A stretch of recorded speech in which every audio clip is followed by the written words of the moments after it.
পৃথিবী থেকে দূরে সরে যাচ্ছে চাঁদ, এমনটাই বলছেন বিজ্ঞানীরা। পৃথিবীর একমাত্র প্রাকৃতিক উপগ্রহ চাঁদ। পৃথিবী ও চাঁদের মধ্যে দূরত্ব প্রায় 3,84,000 কিলোমিটার।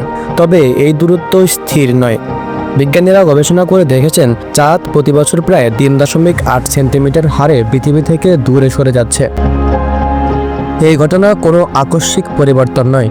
এই দূরে সরে যাওয়ার পিছনে একটি ধীরগতির প্রক্রিয়া রয়েছে, যা কোটি কোটি বছর ধরে চলছে। যুক্তরাষ্ট্রের মিশিগান স্টেট বিশ্ববিদ্যালয়ের বিজ্ঞানী স্টিফেন জিকার্বি জানান, জোয়ার ভাটার সক্রিয় কৌণিক ভরবেগের কারণে পৃথিবী থেকে দূরে সরে যাচ্ছে চাঁদ। সূর্য ও চাঁদের মহাকর্ষীয় টানের কারণে পৃথিবীর জোয়ার ভাটার সৃষ্টি হয়। চাঁদের আকর্ষণ শক্তির কারণে পৃথিবীর যে অংশ চাঁদের দিকে থাকে সেখানে সমুদ্রের পানি ফুলে ওঠে। বিপরীত দিকেও একই রকম জোয়ার সৃষ্টি হয়। এতে পৃথিবীর দুই পাশে দুটি জোয়ারের স্ফীতি তৈরি হয়। পৃথিবী তার নিজের অক্ষের উপর প্রতি 24 ঘন্টায় একবার ঘোরে।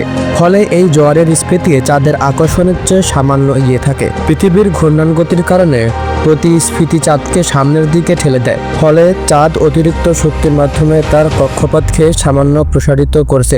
জোয়ার স্ফীতি যখন চাঁদকে টেনে সামনে নিয়ে যায়, তখন চাঁদ পাল্ট টানে পৃথিবীর ঘূর্ণন গতির কক্ষপথের উপর বিশেষ ধরনের ব্রেক তৈরি করে। এর ফলে পৃথিবীর ওপর বিশেষ ধরনের ব্রেক তৈরি হয়। এর ফলে পৃথিবীর ঘূর্ণন গতি ধীরে ধীরে কমে আসছে। এতদিনের দৈর্ঘ্য প্রতি শতাব্দীতে প্রায় 2.3 মিলিসেকেন্ড করে বৃদ্ধি পাচ্ছে। এই পুরো প্রক্রিয়া পদার্থবিজ্ঞানের কৌণিক ভরবেগের সংরক্ষণ নীতির উপর নির্ভরশীল। এই নীতি অনুসারে কোনো আবদ্ধ সিস্টেমের মোট কৌণিক ভরবেগ স্থির থাকে। যখন পৃথিবীর ঘূর্ণন গতির কৌণিক ভরবেগ কমে যায়, তখন চাঁদের কক্ষপথের কৌণিক ভরবেগ বেড়ে যায়। আর কৌণিক ভরবেগ বাড়লে চাঁদ পৃথিবী থেকে দূরে সরে যায়।